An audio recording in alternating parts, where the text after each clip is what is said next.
Hi viewers, welcome to CK family food blocks.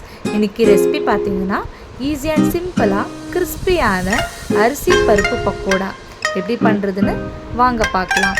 இதுக்கு தேவையான பொருட்கள் என்னென்னா, நான் இட்லி அரிசி, இந்த பக்கோடா பண்ணுறதுக்கு இட்லி அரிசி தான் மெயின். 250 கிராம், 1/4 kg அவளை வெங்காயம் கட் பண்ணி எடுத்துகிட்ருக்கேன். கருவேப்பிலை கொத்தமல்லி நான் பொடியாக கட் பண்ணி 3 புடியோடு எடுத்துகிட்ருக்கேன். தோரம்பருப்பு 100 கிராம், 9 போல் காஞ்ச மிளகா, நான் கல்லுப்பு எடுத்துகிட்ருக்கேன். பெருங்காயம், 1 கைப்பிடியை விட உரிச்ச பூண்டு நான் எடுத்துகிட்ருக்கேன். அரிசி பருப்பு நல்லா வாஷ் பண்ணி 6 மணி நேரம் ஊற வச்சு எடுத்துக்கலாம். இப்போ நம்ம மிக்ஸி ஜாரில் காஞ்ச மிளகா பூண்டு போட்டுக்கலாம். உங்கள் பக்கோடாவில் காரம் அதிகமாக வேணும் அப்படின்னா இன்னும் எக்ஸ்ட்ராவாக 2 காஞ்ச மிளகா ஆட் பண்ணிக்கோங்க. நான் இப்போ ஊற வச்ச அரிசி பருப்பு தண்ணி வடிகட்டி எடுத்து அரைச்சிக்கிறேன். நான் அரிசி பருப்பு 2 ட்ரிப்பாக ஆட்டி மாவு மாதிரி கொஞ்சம் எடுத்துக்கிறேன். ஏன்னா ஒட்டுக்கா ஆட்டினா மாவு பதம் வராது. அடுத்த ட்ரிப்பில் மிச்சம் இருக்கிற அரிசி பருப்பு ப்ளஸ் இதோட கல்லுப்பு போட்டு நான் மிக்சியில் நல்லா ஆட்டி எடுத்துக்கிறேன். பாருங்கள், இந்த மாதிரி வரணும். ரொம்ப தண்ணியாட்டம் இருக்கக்கூடாது. இப்போ 2 மாவும் மிக்ஸ் பண்ணிட்டு நான் பொடியாக கட் பண்ண வெங்காயத்தை ஆட் பண்ணிக்கிறேன்.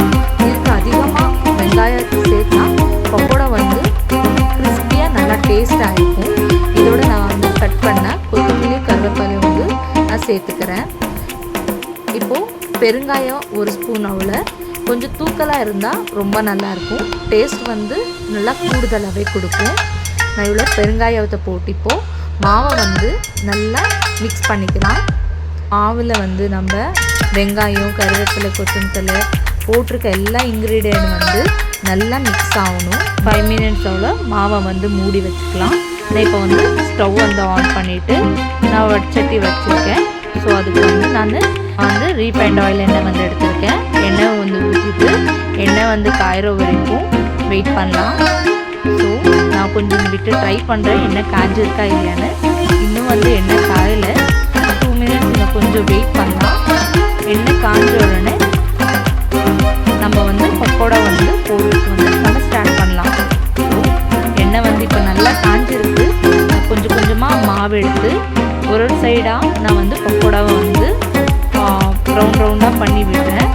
ஒரே பக்கம் மாவை விடாதீங்க, இல்லைன்னா எல்லா மாவும் ஒரே பக்கம் எல்லாம் ஒட்டிடும். ஸோ நம்ம சுத்தியாக போடுறதுனால பக்கோடா ஒன்றுக்கு ஒன்று ஒட்டாது. நம்ம சிம்மில் வச்சு வச்சுக்கலாம். நான் இது இட்லி அரிசியில் இந்த பக்கோடாவை போட்டிருக்கோம். இது வேணும்னா நீங்கள் புழுங்கரிசியில் கூட ட்ரை பண்ணி பாருங்கள். புழுங்கரிசியில் பண்ணிங்கன்னா இதோட டேஸ்ட் இன்னும் அதிகமாக சூப்பராக இருக்கும். இப்போ நான் பக்கோடாவை கொஞ்சம் திருப்பி எடுத்துக்கிறேன். இந்த பக்கோடா நான் கொஞ்சம் வெந்திருக்கு. இன்னும் நல்லா உடச்சி விட்டு நல்லா மிக்ஸ் பண்ணி விடுங்க. அப்போ தான் ஈக்குவலாக நல்லா வேகும். ஸோ இப்போ பார்த்தீங்கன்னா கோல்டன் ப்ரௌனில் பக்கோடா நல்லா கிறிஸ்பியாக இருக்குது. நான் எண்ணெயை வடிகட்டி எடுத்துக்கிறேன். இல்லைன்னா நீங்கள் தோசைக்கல்ல மேலே வச்சுக்கோங்க. ஸோ எண்ணெய் எல்லாம் வடைஞ்சி வந்துடும். இப்போது நான் இதை பிளேட்டில் ஷிஃப்ட் பண்ணிக்கலாம். பார்த்தீங்களா, கிறிஸ்பியான அரிசி பருப்பு பக்கோடா ரெடியாக இருக்குது. நீங்களும் ட்ரை பண்ணுங்கள். எனக்கு எப்படி இருக்குன்னு ரெசிபியை கமெண்ட்டில் மென்ஷன் பண்ணுங்கள். உங்களுக்கு இந்த வீடியோ பிடிச்சிருந்தா லைக் பண்ணுங்கள், ஷேர் பண்ணுங்கள், சப்ஸ்கிரைப் பண்ணுங்கள்.